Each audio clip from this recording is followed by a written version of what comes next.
Welcome to ETV prime. Amaravati రాజధానిగా కేంద్రం యొక్క గుర్తింపు అవసరమా, అమరావతి రాజధానికి చట్టబద్ధత అవసరమా అనేటువంటి అంశం మళ్ళీ తెర మీదకి వచ్చింది.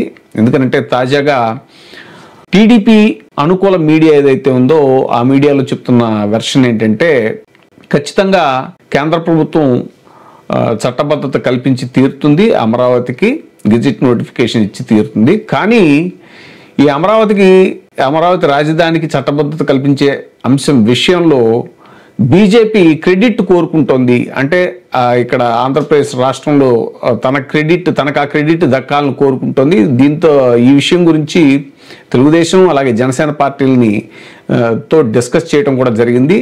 ఇది ప్రచారం కూడా చేయాల్సిందిగా వాళ్ళు రిక్వెస్ట్ చేసినట్టుగా.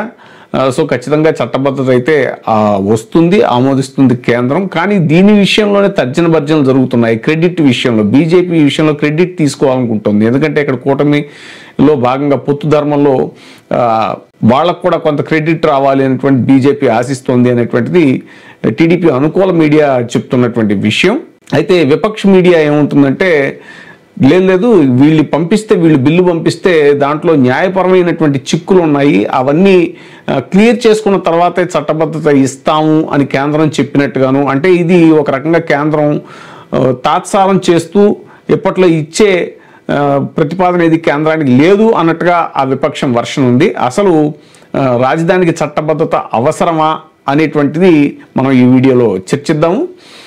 కేంద్రం ప్రభుత్వం యొక్క గుర్తింపు లేదా చట్టబద్ధత అనేటువంటిది అమరావతికి అవసరమా లేదా అని అంటే, వాస్తవానికైతే రాజ్యాంగం ప్రకారం ఏ రాష్ట్రానికైనా తన రాజధానిని ఆ రాష్ట్రమే నిర్ణయించుకునేటువంటి హక్కు పూర్తిగా ఉంటుంది. దీనికి కేంద్రం అనుమతి లేదా గుర్తింపు అనేటువంటిది రాజ్యాంగపరంగా తప్పనిసరి అయితే కాదు. అయితే ఆంధ్రప్రదేశ్ పరిస్థితి వేరు. ఎందుకంటే రాష్ట్ర విభజన జరిగిన తర్వాత కొత్త రాష్ట్రం కాబట్టి ఆంధ్రప్రదేశ్ పునర్వ్యవస్థీకరణ చట్టం 2014 అంటే ఏపీ రీఆర్గనైజేషన్ యాక్ట్ ప్రకారం సెక్షన్ 94 ప్రకారం కొత్త రాజధాని నిర్మాణానికి కేంద్రం ఆర్థిక సహాయం అందించాల్సి ఉంటుంది. కాబట్టి అమరావతికి నిధులు రావాలంటే కేంద్రం అమరావతిని రాజధాని నగరంగా గుర్తించడం అనేటువంటిది, అలాగే మద్దతు ఇవ్వడం కూడా చాలా అవసరం అనేటువంటిది ఈ సందర్భంగా వస్తున్నటువంటి చర్చ.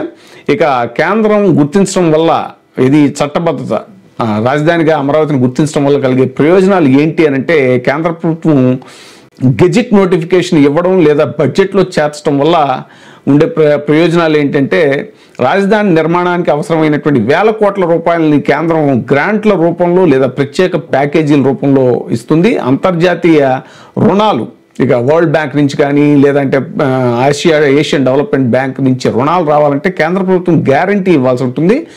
ఇది రాజధానిగా కేంద్రం గుర్తించినప్పుడు మాత్రమే ఇది సాధ్యమవుతుంది. ఇక మౌలిక సదుపాయాలంటే ఇన్ఫ్రాస్ట్రక్చర్, రైల్వే జోను, మెట్రో రైలు, అలాగే ఎయిమ్స్ లాంటి సంస్థలు, ఐఐటి లాంటి ప్రతిష్టాత్మకమైనటువంటి సంస్థలు రాజధాని ప్రాంతంలో ఏర్పాటు చేయడానికి కూడా కేంద్రం సహకరిస్తుంది. పెట్టుబడులు, ఇన్వెస్ట్మెంట్స్, కేంద్రం మద్దతు ఉంటేనే విదేశీ మరియు స్వదేశీ కంపెనీలకి ఆ నగరం మీద నమ్మకం కలుగుతుంది, తద్వారా పెట్టుబడులు పెరుగుతాయి. ఇక అమరావతికి గుర్తింపు లభిస్తుందా అనేటువంటి చర్చ ఏదైతే జరుగుతుందో అది ఖచ్చితంగా లభిస్తుంది. ప్రస్తుతం అమరావతికి కేంద్రం నుంచి మద్దతు కూడా ఉంది. దీనికి కారణం ఏంటి అని అంటే, కేంద్ర బడ్జెట్లో 2024-25 బడ్జెట్లో అమరావతిని ఆంధ్రప్రదేశ్ రాజధానిగా గుర్తిస్తూ 1500 కోట్ల రూపాయలు సపోర్ట్ చేసింది. అంటే లోన్ ఇవ్వడానికి, ఇప్పుడు మనం చెప్పుకున్నాం కదా, ఏషియన్ డెవలప్మెంట్ బ్యాంక్ నుంచి అలాంటి బ్యాంకుల నుంచి రుణం ఇవ్వడానికి కూడా కేంద్రం సపోర్ట్ చేసింది మధ్యవర్తిగా ఉండి.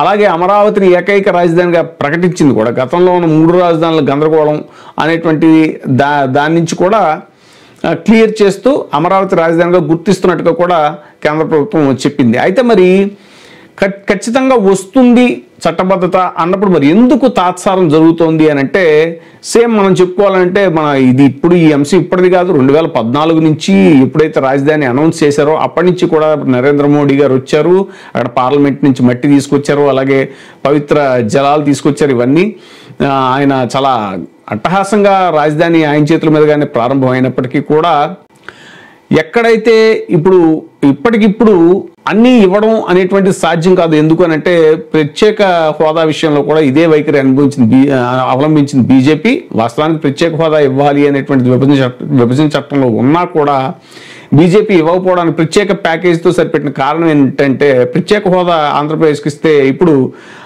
మిగతా రాష్ట్రాలు కూడా ఒత్తిడి చేస్తాయి. ఏవైతే ఆర్థికంగా వెనకబడిన రాష్ట్రాలు ఉన్నాయో అవి కూడా ఒత్తిడి చేస్తాయి. కాబట్టి దాని నుంచి తప్పించుకోవడం కోసం బీజేపీ కొంత వాటిని పక్కకు పెట్టి ప్రత్యేక హోదాని ఎలాగైతే ప్రత్యేక ప్యాకేజీతో సరిపెట్టిందో అలాగే ఇప్పుడు చట్టబద్ధత విషయంలో కూడా ఎప్పటికిప్పుడు ఇచ్చేస్తే తమ కమాండ్ పోతుందని కావచ్చు, లేదంటే మరి ఇవ్వాల్సిన అవసరం ఎందుకు ఉంది అని అంటే, ఇటు చంద్రబాబు నాయుడు గారి సపోర్ట్ కానీ అక్కడ నితీష్ కుమార్ సపోర్ట్ కానీ కేంద్రంలో ఖచ్చితంగా బీజేపీకి అవసరం. కాబట్టి ఆ కోణం నుంచి చూస్తే మాత్రం ఖచ్చితంగా కేంద్ర ప్రభుత్వం మద్దతు ఈ చట్టబద్ధత అనేటువంటిది ఇచ్చి తీరుతుంది అనేటువంటిది ప్రస్తుతానికి ఉన్నటువంటి సమాచారం.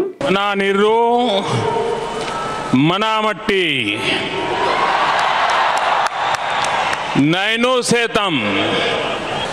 నేను సేతం ప్రజా రాజధానికి పుట్టు సమర్పిస్తూ నన్ను